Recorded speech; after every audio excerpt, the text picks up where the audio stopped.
안녕하세요. 현지자유시장 투동조연구소입니다. 오늘은 청년도약 계좌를 의식해서 만든 것 같은 적금이 있어서 7%짜리 적금 상품을 소개하려고 영상을 촬영하고 있습니다.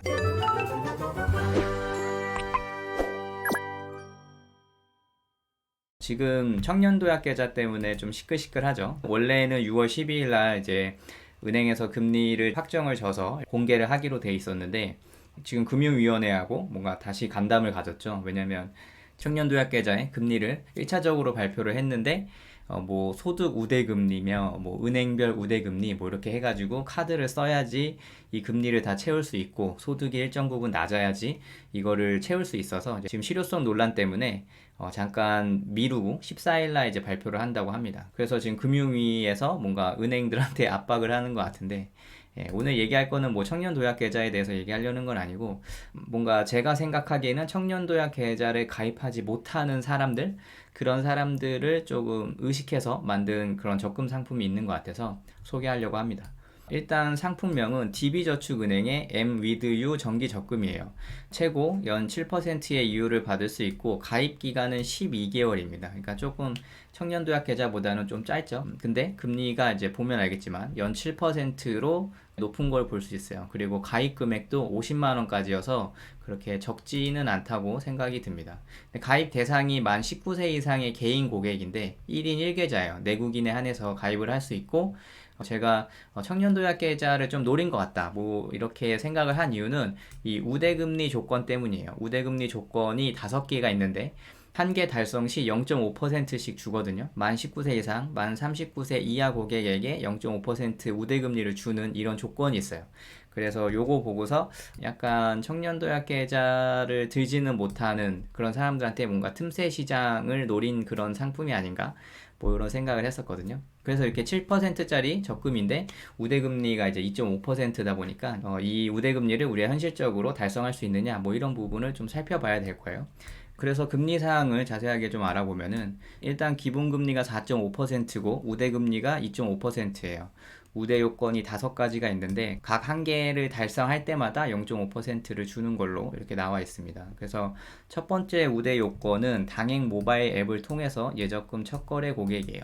이거는 DB저축은행을 이제 많은 사람들이 이용하고 있지 않은 것 같아서 조금 많은 사람들이 우대금리를 받을 수 있지 않을까 이렇게 생각 드는데 일단 저는 예적금을 DB저축은행에서 든 적이 없어서 저는 해당이 될 것 같아요.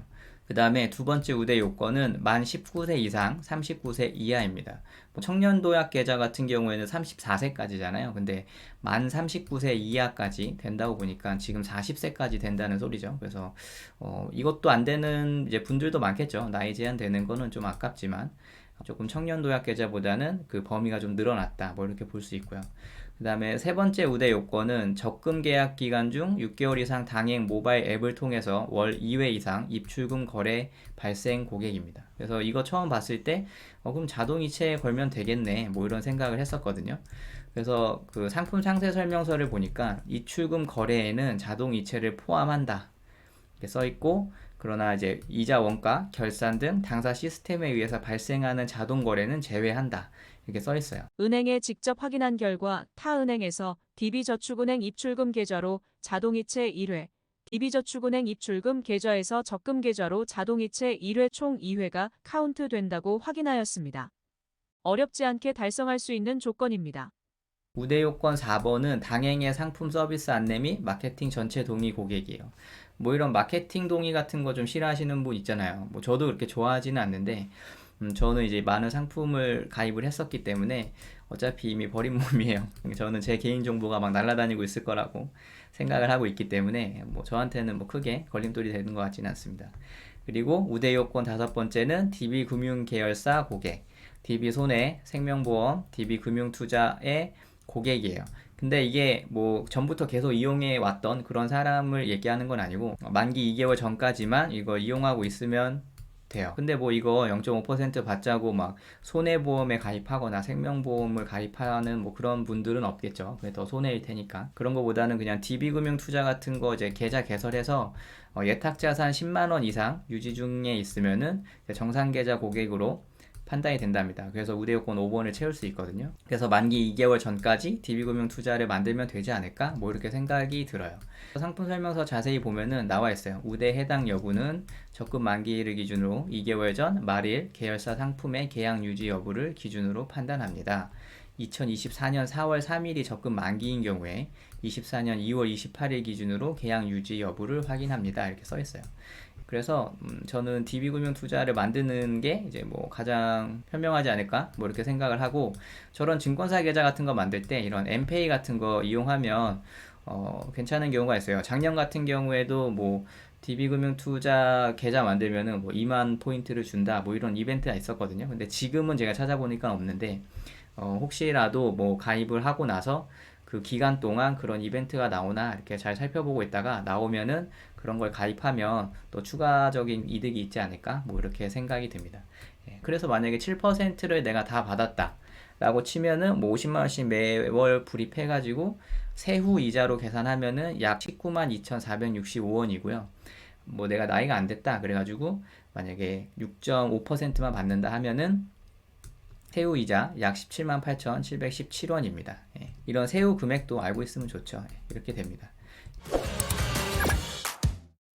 다음으로 알아볼 거는 이제 이 은행에 대한 안정성을 좀 확인을 해봐야겠죠. 근데 뭐 저 같은 경우에는 사실 예금자 보호를 믿고 있기 때문에 안정성을 그렇게 크게 신경을 쓰지는 않지만, 그렇다고 하더라도 은행이 너무 개차반이면은 가입하기가 조금 두렵잖아요. 그러니까 안정성을 꼭 보는데, 지금 2023년 1분기까지 경영 공시가 나와서 이제 손쉽게 확인이 가능했었습니다. 첫 번째로 이제 자본 적정성 먼저 보면 BIS 기준 자기 자본 비율은 12.36%입니다. 기준이 8% 이상이니까 12.36이면은 꽤 높은 거를 볼 수 있어요. 그리고 자산 건전성 지표로 고정이하 여신 비율을 보죠. 고정이하 여신 비율은 1.84%입니다. 고정이하 여신 비율 기준도 8%니까 8%보다 굉장히 낮은 거를 볼 수 있어요. 그리고 수익성 지표는 0.42%고요. 유동성은 246%입니다.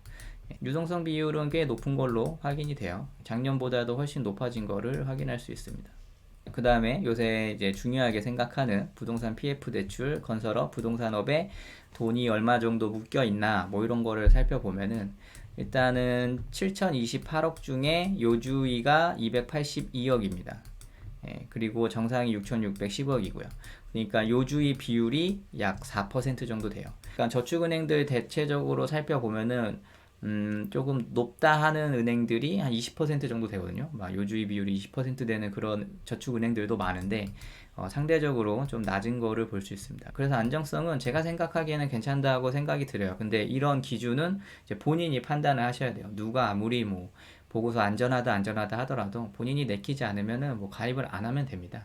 제가 여기서 보는 안정성의 확인은 뭐 제 개인적인 생각일 뿐이니까 본인이 그런 걸 잘 판단하시면 될 것 같아요. 그래서 안정성은 이렇게 확인이 됐고, 마지막으로 이게 적금이니까 이거 혹시 선납 이연은 되지 않을까 뭐 이런 생각할 수도 있는데 그거 한번 살펴보면은 지금 상품 공시를 보니까 선납 이연이 제 생각에는 안 되는 걸로 이렇게 확인이 돼요. 보면은 질권 설정 부분이 불가능하고 이 예금을 담보로 하는 대출이 불가라고 이렇게 빨갛게 써놨잖아요. 그러니까 사실 선납 이연의 메커니즘이 처음 가입할 때 선납을 왕창 해버리고 만기가 다가왔을 때 만기 뭐 하루 전날 예적금을 담보로 대출을 받아서 나머지 이연을 상세한다 뭐 이런 거를 전략으로 하는데, 이 예금을 담보로 하는 대출이 불가하다고 이렇게 써 있는 걸 보니까 뭐 아마 그런 방식의 선납 이연은 안 될 것 같다 뭐 이렇게 생각이 들어요. 그래서 저축은행 적금 금리를 보면은 DB저축은행의 M with U 정기적금의 금리가 월등히 높다고 이렇게 보여지고요. 그리고 지금 한도 소진이 되면 마감이 될 수 있대요. 근데 저도 지금 가입을 못해요. 왜냐면 저번 달에 제가 증권 계좌를 하나 만든 게 있어가지고 그것 때문에 한 20일까지 기다려야 될 것 같은데, 뭐 그때 한도 소진이 안 되면은 저는 가입할 것 같고, 만약에 한도 소진이 뭐 되면은 뭐 어쩔 수 없고요. 뭐 다른 상품 또 찾아보면 되니까요. 그래서 가입하실 분은 이거 한도 소진 마감되기 전에 가입하시면 될 것 같습니다. 이런 거 상품 같은 거는 제가 그냥 직접 찾아보고 나서 괜찮을 것 같고, 나도 요거는 좀 가입할 만큼 괜찮다라고 생각하는 것들을 소개하고 있거든요. 그래서 뭐 앞광고나 뒷광고 이런 거 아니니까 뭐 그런 부분에 대해서는 오해 없으시길 바라고, 만약에 그런 부분이 있다면은 제가 반드시 밝힐 거니까 뭐 그런 거는 걱정 안 하셔도 되고요. 뭐 오해 없으셨으면 좋겠습니다. 그래서 저는 좀 괜찮다고 생각했어요. 왜냐면 지금 중장년층은 지금 뭐 청년도약계좌 같은 거를 뭐 가입을 아예 못 하잖아요. 그래서 오히려 중장년층이 더 소외감을 느끼는 그런 상황이 아닌가. 뭐 어떠한 정책이 나오든 전부 다 뭐 19세에서 34세로 다 끊어버려서 청년 정책이 막 쏟아지고 있으니까요. 예, 그래서 그런 분들의 약간 소외감을 해소할 수 있는 그런 상품은 아닌가 뭐 이렇게 생각이 들기도 합니다. 오늘 영상은 여기까지입니다. 예, 영상이 도움이 되셨다면 좋아요, 구독하기, 알림 설정 부탁드리겠습니다. 감사합니다.